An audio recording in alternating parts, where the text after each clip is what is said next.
Hey folks, I know I wear this sweater a lot. It's just practical.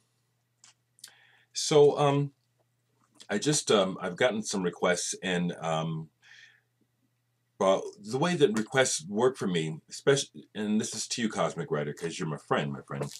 I vibe with requests, and so and I'm hot and cold, and so what I'm going to show today is somewhat of a response to you, but it's like the idea of doing another 10, thinking in that terms hasn't. It's not resonating at the moment, but I'll show a band that I don't think I've shown much that I love a lot, and the music means a lot to me. Cheers, everyone. The band in question is from England. I'm not sure where in England.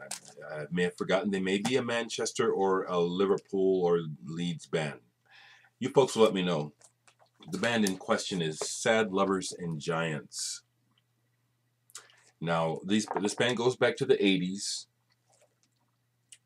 They're on. How did I find out about this band? I don't know. I just know that I love this band, and I like them so much that my old band Digital Sex, we used to cover one of their songs. Can almost call the name of it. I have the CD. I'm not going to grab it right now. I just grabbed the vinyl to show you. This is the first thing I ever owned by them is Man of Straw.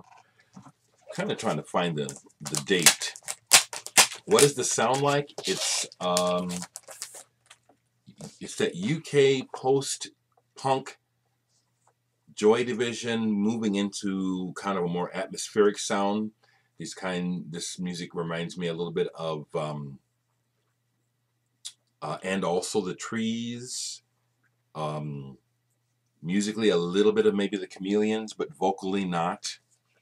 Very melodic and moody, which I love. Man, I love a good moody song. 1983 on the Midnight Music label. This is another label that I kind of like and have a few on the label. This is I'll put the sun in the background. Won't really be able to hear it very good, I don't think, but that's what we'll do.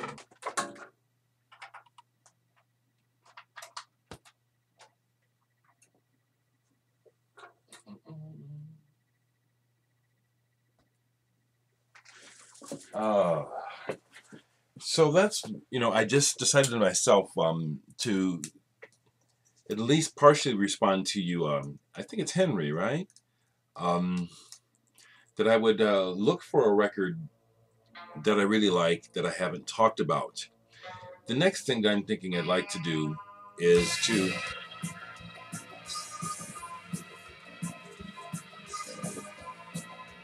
let me turn it up for a second.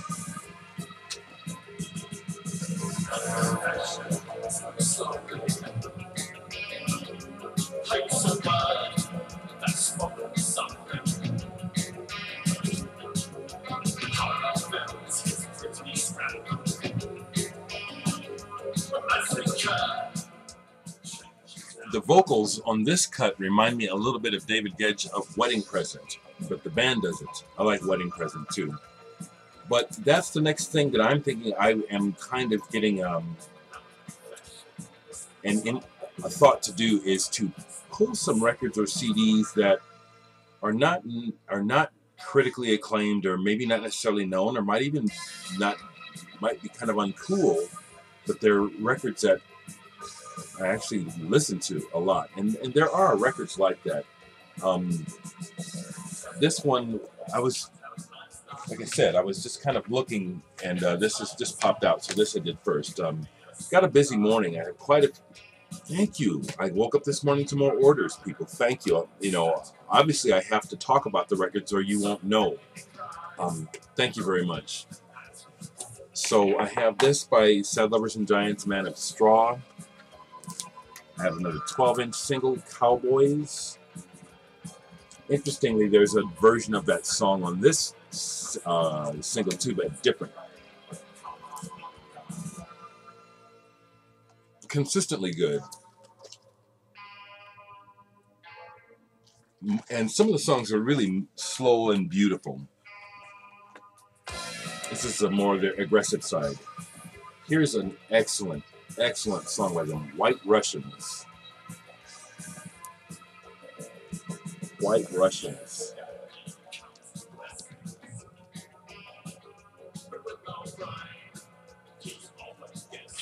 Would love to hear from some of you other folks that like this band. Here we have the album. Is this it? Big tracks, little tracks. That's the song we used to do. Is it on here?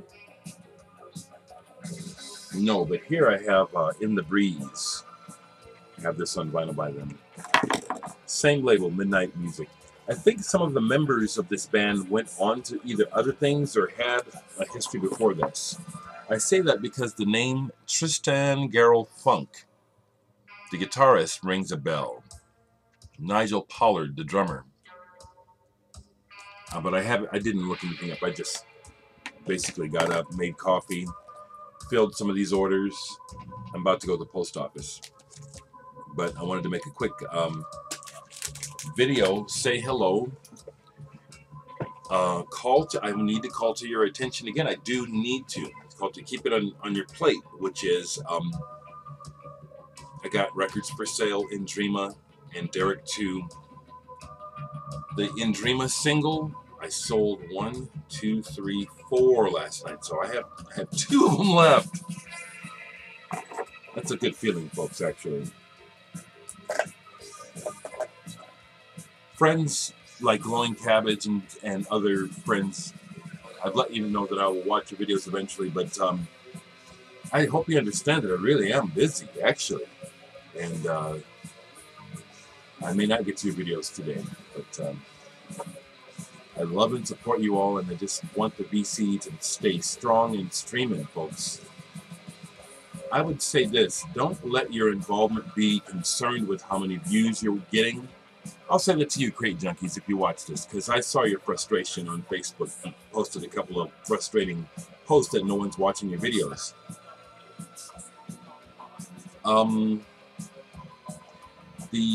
What we're doing here is very organic, and it just has to be what it is. I don't ask people to watch my videos. I'm always amazed to see that people are watching them. You know what I'm saying? So I think what it is people align themselves naturally where they want to go. If you want people to watch your videos, just be yourself. And people that like you will watch you. If it is a concern to you that you're not getting enough views and you want to bump them up, experiment with what you're doing. But I just like doing this. You know, I like talking about records. I like talking about what's going on with me. I like to talk about life. I like to make the videos. And so I do it. It's a wonderful plus that people like to watch and give and talk to me. I've made a bunch of friends, literally, real friends, since joining this vinyl community. And I think that's what really sustains it. When I get on here and I see my update box on YouTube, I see lots of activity in sections of the vinyl community where I don't really participate too much. But I want you folks to know that I'm in full support of you. You know what I'm saying? It's like, it's pointless for me to watch videos where people are showing me music I'm not interested in. But the fact that you're collectors and you're here doing it, I love that. Please, please, you know, people, you know, do your thing. You know, this is a big world, and there are lots of groups to align ourselves with. I am meeting more folks like me who have a wide eclectic taste. But it is interesting how when I show certain records, I hear from certain people, show other records, hear from certain other people. Very people do I hear from. I do know there are some of you who do follow me through everything and comment on all my music.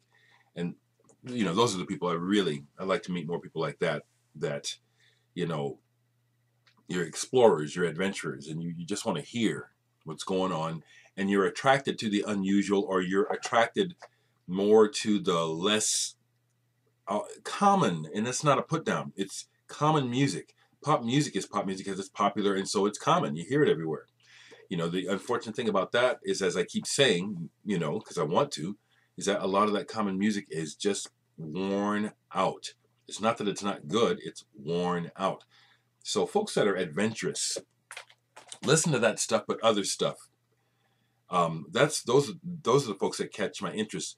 I do want to just give some props generally to the vinyl community, that I am seeing people with amazing collections and records that I wish I could have. You know, Sarah comes to mind right away in Sweden. You've been showing some dope records, girl. Wow. See, now I want to try to think of other people, because a lot of people have been showing records that have been mind blowing. Jeff Klikowski, he's not on here, but on Facebook, he recently showed an Amandul 2 record I'd never seen. Looks like it's a posthumous release or a later release, but I'd never seen it, and it's like, whoa, you know. Carl Nolan, Vinyl Disorder, he used to make videos. Carl, if you watch this, your collection is truly mind-blowing. Truly mind-blowing. See, I've started, so I'll just go with it. I've mentioned Big Star 1000 many times, but that's because the man's collection is killer, okay? Someone else who has a lot of amazing records in his collection, if you're watching Jeff Glowing Cabbage, this latest haul, which I have not got through, but you found Evening Star by Frippinino for $1. You found that Pharoah Sanders on Impulse for $1. And then some of the other things that you've shown that in your collection. Very adventurous. I love that. I know there's other folks, your names aren't popping in my mind. Please try not to take it personal, because I do love seeing your records. And then the other part is that it's hard to watch a lot of videos because it makes me want to go out and acquire records, and I can't afford to. I'm thinking today that I'm going to splurge, and if there is a copy of Flying Lotus on vinyl in Omaha, I'm going to pick it up today. And I had to really think about that, because I got to eat, you know what I'm saying? And it is like that right now. I'm not complaining, I'm just telling you the truth. Okay? So that has a little bit to do with me not sitting down here and watching a lot of videos, because that's the effect it has. And I can't afford to buy records, so it kind of hurts, okay? So do your thing, people, and keep the VC. Just do your thing. Be natural. The vinyl community is not an actual place. I think it's an ideal in our minds. It can't go anywhere except that you say it's going somewhere. Honestly, I encourage people, don't base your involvement in the vinyl community on what others are doing or not doing. Just do what you want to do. The VC belongs to everyone that's here. Just do your thing.